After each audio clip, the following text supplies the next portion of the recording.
Good evening, guys. Welcome back to your channel Ansarkari. So let's see what are the new developments for us today. Okay, so the first one is talking about the scheme PM Swanidhi. So basically, it is about protecting and providing affordable capital to the street vendors in the backdrop of the impact that the COVID-19 pandemic had on their livelihoods. So PM Swadhini, it stands for the PM Street Vendors Atmanirbhar Nidhi, and this can definitely come up in PT. So the size of the capital that would be made available to the street vendors is going to be rupees 10,000, and you can find out more about the details of the scheme. Then talking about the right to privacy, so the the government of Delhi is saying that privacy is not an absolute right. So there are certain reasonable restrictions applicable on this right. And this is in the backdrop of it saying that the government wants to install CCTV cameras in government schools so as to ensure the safety of children. So that is what is the take of the government of Delhi on right to privacy, and let's see what does the high court has to say on this. Then you should be knowing that the local body elections, they are conducted by the state election commission, and you should also know what is model code of conduct, when does it comes into application, and when it gets implemented. So that should be your concern as far as this news is concerned. Moving ahead. Okay, so plea has been filed in the High Court of Delhi, which is asking for a termination of a fetus, and it is a 33-week fetus. So, according to the latest amended Medical Termination of Pregnancy Act of which recently came into effect from 24th of September 2021, according to which the maximum permissible limit is 24 weeks. So since this is at 33 weeks, so the issue goes to judiciary, and the judiciary is going to take a decision on it. Then moving ahead, you should be knowing that the Vizhingam port, it is located in the state of Kerala, and there have been protests going on in the state because of this the project being run to develop this port as an international seaport. Then the next important thing you should be knowing, see, these are all the important facts from PT as of now. And so the next topic is you should know what is flue gas desulfurization. So it is a technology to eliminate sulfur emissions from the coal-based thermal power plants, and find out more about what is the Center for Research on Energy and Clean Air. Then it uses the direct solvent injection technology. So this process, it uses the direct solvent injection technology. And again, this can come up in PT, or it can also be asked in an interview to you. Then the country's first emission norms for controlling the emissions of sulfur dioxide, nitrogen oxide, and mercury from coal-fired power plants. It was notified in December 2015, and obviously the notification was released by the Ministry of Environment, Forest, and Climate Change. So you can find out, you can get more details about this process on the net. Then talking about the National Statistical Commission of India.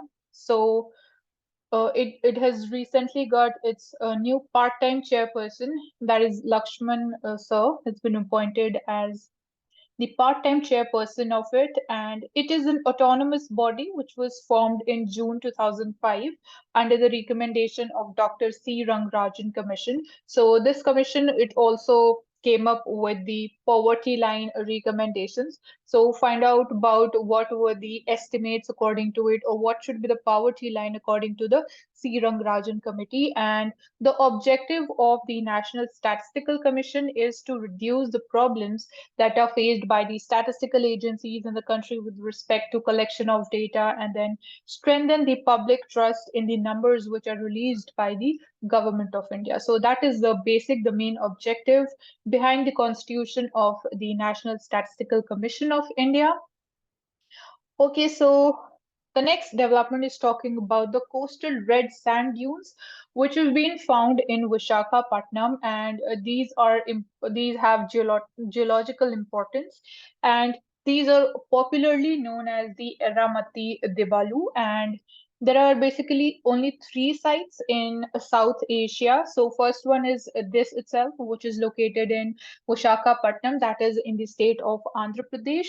Then we have Terry sands, which are located in Tamil Nadu, and the third one is located in Sri Lanka.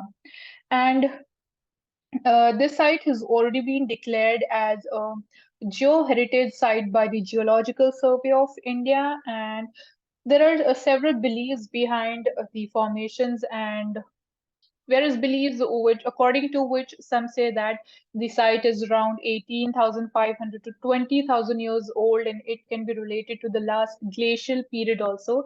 So more research needs to be conducted on the same issue so as to get some substantial results out of it.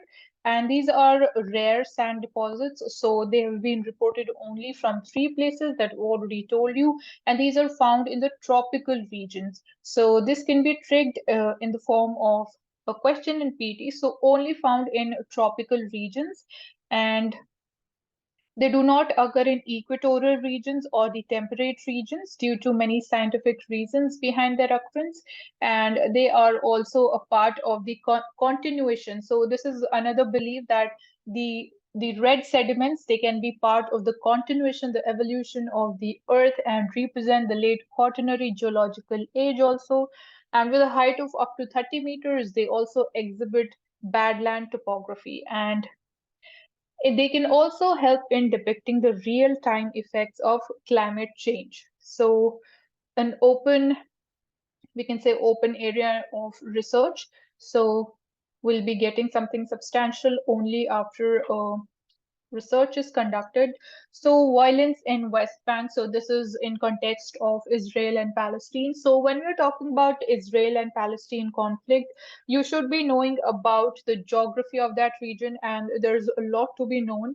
So that includes West Bank, Gaza Strip, then you have Sea of Galilee, then you have Golan Heights also there, and you need to find out whether the which countries have a line with the Mediterranean Sea, and the country of Israel shares borders with which all countries. So that should be your concern as far as this topic is concerned, apart from knowing the history of this conflict between Israel and Palestine, and also about the international support. So that is the issue here. Now we'll be talking about India's Act East policy and what are the concerns and how it should shape in future. So we see that India's Look East and Act East policy, it has a more of transformed into the Indo Pacific policy and strategy. So the main issues, they still remain unaddressed. So the first issue is ensuring adequate security when we are talking about the East and Northeast India. So first is ensuring adequate security. Second is speed up the economic development process. Third is connect better with the rest of India, so ensuring a connectivity, and also with the South Asian and few Southeast Asian nations also. So these are the three concerns that relates to security, connectivity, and economic development. So we aspire for a free, open, inclusive, peaceful, and prosperous Indo-Pacific. So these are the key terms. You can write them in a single sentence, and everything gets included in a few words, and you'll be talking about more. So that should be your aim. You need to talk more in less words in mains. So these key terms, keywords are definitely going to help you, and you can note them down at one place also and keep them later for revision. So moving ahead, what are the demands of the Northeast India? So as we commonly address the India's northeastern states as the seven sisters, and there is one brother state, that is Sikkim. So you should be completely and very clearly knowing what are those seven states. So I'll name them. First one is Assam, Nagaland, Arunachal, Manipur, Mizoram, Tripura, and Meghalaya. So these are the seven states. Then there is one new dimension that has been talked about in this article, which is we should also view Indo-Pacific region from the perspective of culture. So strengthening our cultural relations, talking about our cultural history can also be a very significant and important part of our Indo-Pacific policy, which can help strengthen our relations with our partners. So basically, these things now they are being talked about in the context of the state of Manipur, but they're equally applicable to the entire region of northeastern India. Now we'll be seeing what are the new developments or the concerns that needs to be addressed. So the security conditions, no doubt, they have improved significantly, but the core issue remains unresolved. That is the problem of insurgency. So even in your answers, the things they should be arranged in a chronological manner according to their degree of importance. So as we talk about northeast, so the first and the most important issue that remains unresolved is the problem of insurgency. Then you can bring in the point about the AFSPA, that is the Armed Forces Special Powers Act, that is applicable in which all states. You should know that also. Then the other non-traditional threats that are there in the northeastern India are smuggling, drug trafficking, transnational border crime, insurgent activities, and influx of refugees from Myanmar. So these are the non-traditional threats. And when we are talking about drug trafficking, you should be knowing about the Golden Crescent and the Golden Triangle also.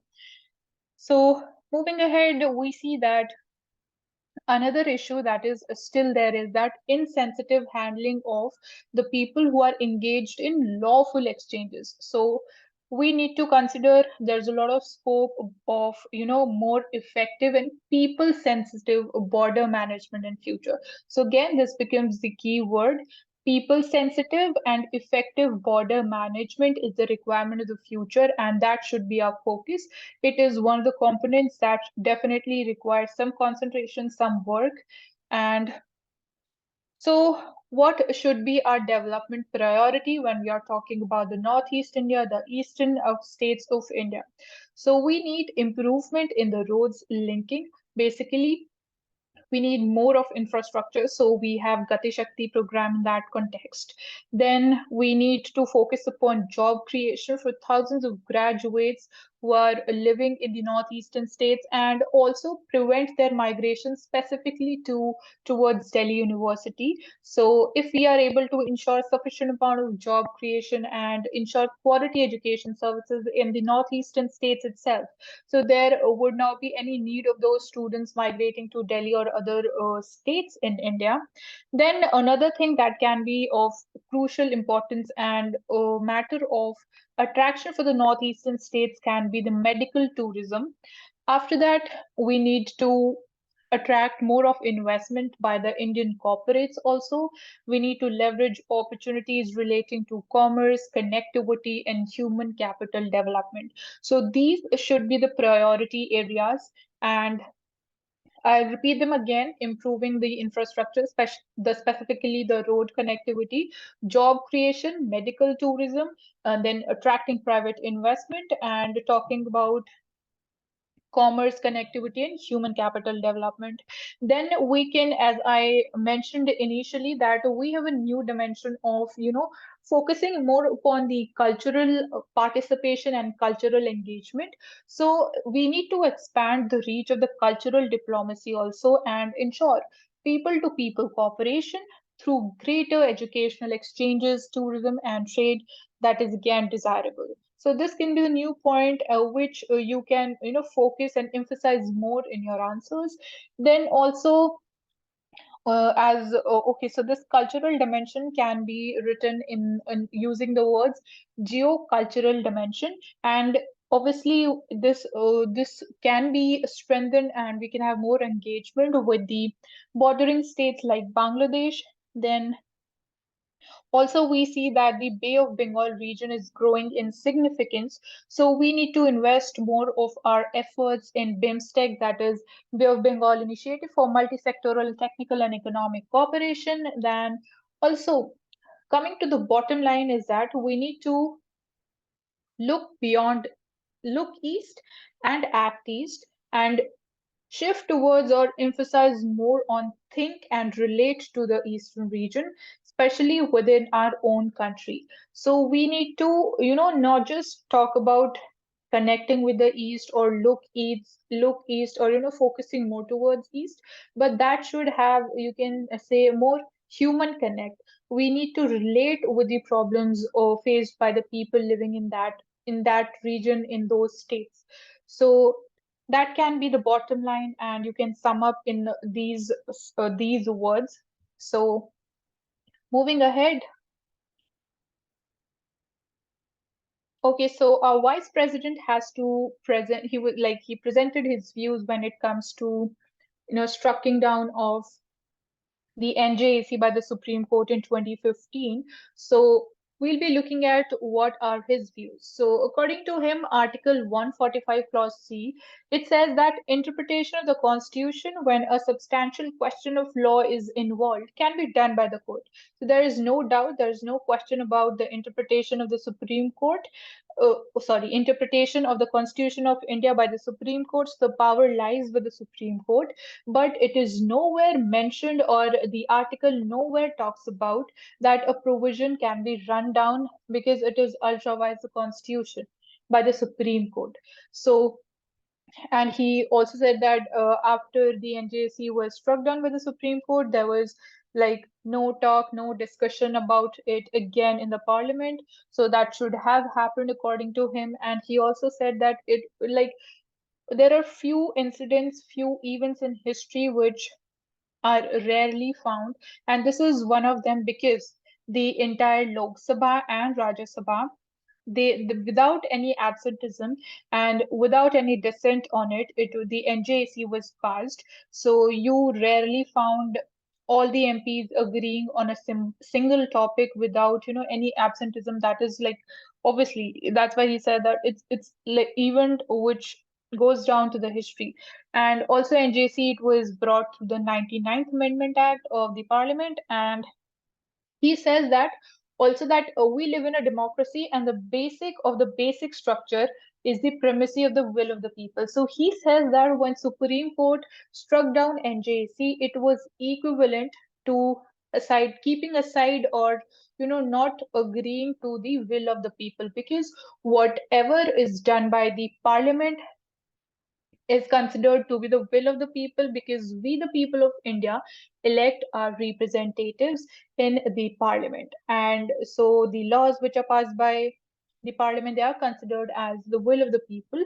So that's why these are his view. So these are the views of our vice president when we are talking about this topic. However, he did like directly he didn't name the striking down of NJAC, but in a way he was talking about this issue only. And moving ahead, so Assam is celebrating the Barak-Bangla relations. So this is one of the first celebration which is celebrating the linguistic and the cultural ties between Barak Valley region of Assam and the Sylhet segment of the Bangladesh. So this is happening on the occasion of India celebrating its 75th year of independence and Bangladesh its 5th year of liberation. So we are again focusing more upon our linguistic and cultural ties. So the festival, it underlines the commonalities between India and Bangladesh. So again, the relation between India and Bangladesh, they become important. So you should be knowing that from the perspective of means. Then what are we actually celebrating when we talk about that we are celebrating our linguistic and cultural ties? So that includes celebrating our tribal culture, cuisine, our arts, crafts, local produce, and entertainment, and bring together the eminent people, leading to strengthening of people to people ties. So a step in that direction, and you should be knowing that what are the things happening in different states. Then moving ahead, so as we know that the MGNREGA scheme, it suffers from the delayed payments given to the unskilled workers and also the supervisors, which they are considered semi-skilled, but again they are also facing with the same problem of delayed payments, delayed wages given to them. So you should be knowing that the time period is 15 days. So within 15 days, the payment must be given to the supervisor. And if there is a delay, the center has to compensate them. So that is obviously, we can say that one of the reasons is the bureaucratic delays behind this, and we need to work more upon this. So India and US, they hold frank discussions on the social challenges. So basically social challenges, they are more in context of what are the political speeches, how are they more polarized in today's times. So they include an element of hate speech, they are communally inflammatory, and so the social discussions, the social challenges were more focused upon this thing. And also the US Commission on International Religious Freedom, it has also urged the State Department of United States to designate India as a country of particular concern when it is basically talking about the religious freedom, the right to religious freedom in India. So that is one thing. Then moving ahead, so US names Al Qaeda unit and Pakistan Taliban as terrorist groups. So basically it has termed the Al Qaeda in the Indian subcontinent and Tehrik-e-Taliban, that is Pakistan, that is TTP, as the terrorist groups. And this is a step in the direction to prevent the spread of terrorist activities and the spread of terrorism specifically from the soils of Afghanistan. And also they've been designated as a specially designated global terrorist. And recently India also had one of the summits which was called No Money for Terror. So again, we slowly we are moving our, taking steps towards preventing the terrorist activities. However, obviously, we need more vigor in our initiatives when we are talking about preventing the spread of such activities. So obviously, categorizing them as terrorist groups would make access to financial resources difficult to them, because then sanctions are going to be imposed on these groups. And yeah, that is the development as of now when we're talking about terrorism. Then US, it poses a strong job growth for the month of November. So it has hired more people than expected. And the Fed Chair Jerome Powell, who also said that US central bank could scale back the pace of its rate increases, basically the repo rate, the rate hikes which are happening and having repercussions all over the world. So talking about India importing Russian oil, India, it has emerged as the largest buyer of the Russian oil behind China because of the discounted prices at which the Russian oil is available. So we're not missing this opportunity and importing more of, we can say, subsidized, or you can say discounted oil from Russia. So this is it from the Hindu. Let's take up the Financial Express.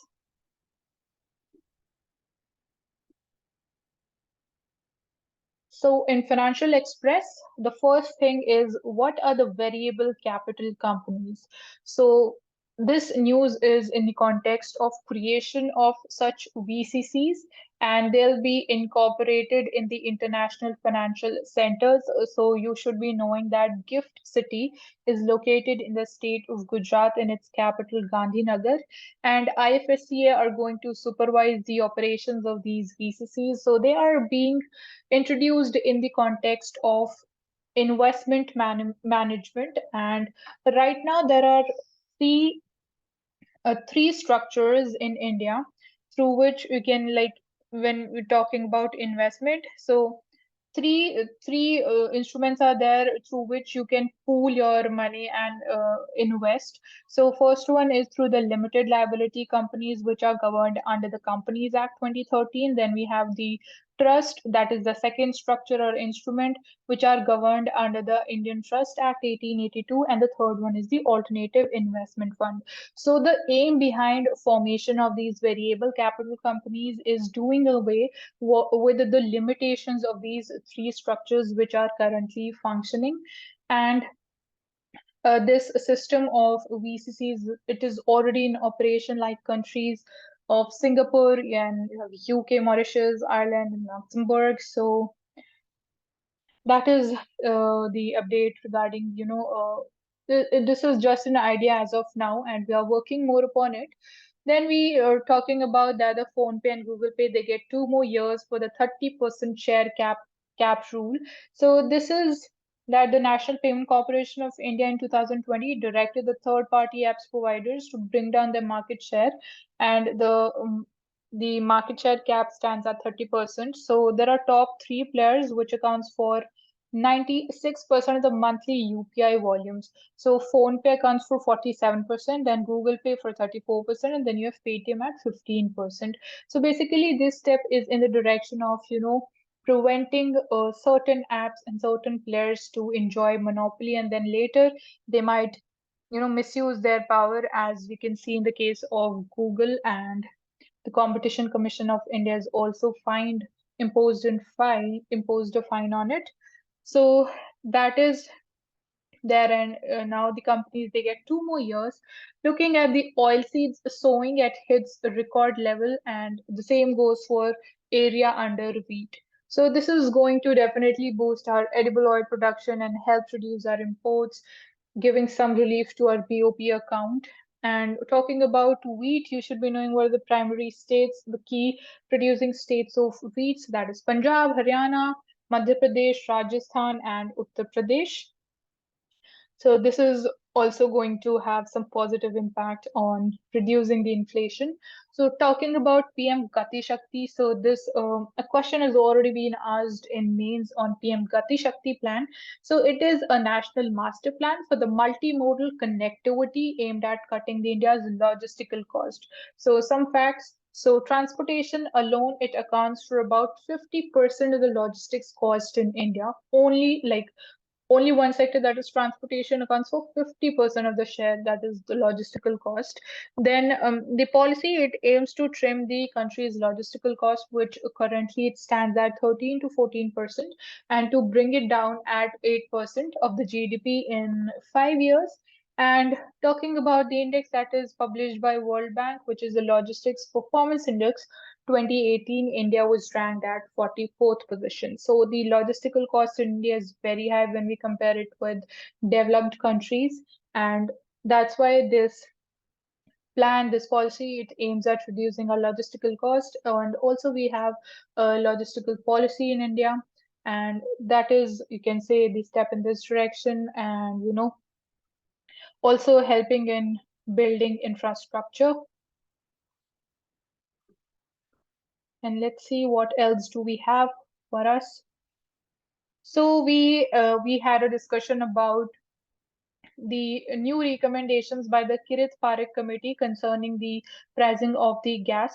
So we already have had a discussion on this topic, but as far as the new development is concerned, you should be knowing about what is HELP, that is the hydrocarbon exploration and licensing policy. After that, we nowadays, like, obviously all of us know about the social media influencers, but with time, it is also seen that the influence of the financial influencers is also rising, and it can definitely have a negative impact on the people who are involved in the capital market in intraday trading and investment, because we see that Indian business news channels, they obviously everybody is offering their stock gyan on their respective news channels, but are we trying to ensure that are they really registered investment advisors or not? And for that, we need to carry out disclosures about their capabilities and registration. So here we are talking about we need to regulate this thing before it becomes start functioning at a very, very large scale. However, it is still at a large scale when we talk about, you have several YouTube channels on this, then we have obviously the news channels talking about this thing every day, and this can lead to misguiding the people. So yeah, we need to ensure the regulation. Then talking about the FTAs, that is the free trade agreements and India's global outreach. So India is having plans and talks are going on when we talk about signing FTAs with countries like UK, Canada, then the organization that is the Gulf Cooperation Council and European Union, and we've already signed one with Australia, and in the past we had one with Japan. So when we look at India's performance in case of FTAs, we see that post signing of an FTA, we do not see so much of improvement in our trade balance. So that needs to be the focus and ensure that things fall in place in the right manner, in the right way. And India is at the cusp of reaching the inflection point in its journey of becoming the third largest economy in the world and a middle income country. And obviously, the FTAs, they will enhance India's integration with the world economy and deepen its participation in the global business value chain also. So India's participation is going to increase with signing the bilateral FTAs with different countries. And despite the world's retreat from globalization, so we are seeing that countries, they are now moving more towards protectionist policies. And India is still playing a proactive role in moving to a more collaborative world. So the bottom line, or we can say the key, the most important sentence that we get from this article is connectedness with cooperation is the mantra. I'll repeat, connectedness with cooperation is the mantra. So this can be cited either in your essays or your mains answer. So talking and taking up the last topic for today, which is about insider trading.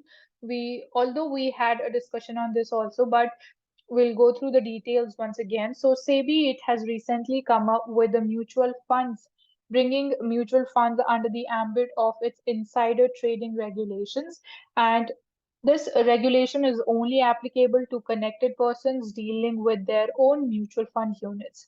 So the PIT framework for the mutual funds, what is it? So what does it contain? So it brought within its fold all types of mutual funds, whether listed or unlisted, and there are certain exclusions for the exchange traded funds and the relaxations to SIPs, which is the systematic investment plans that we have.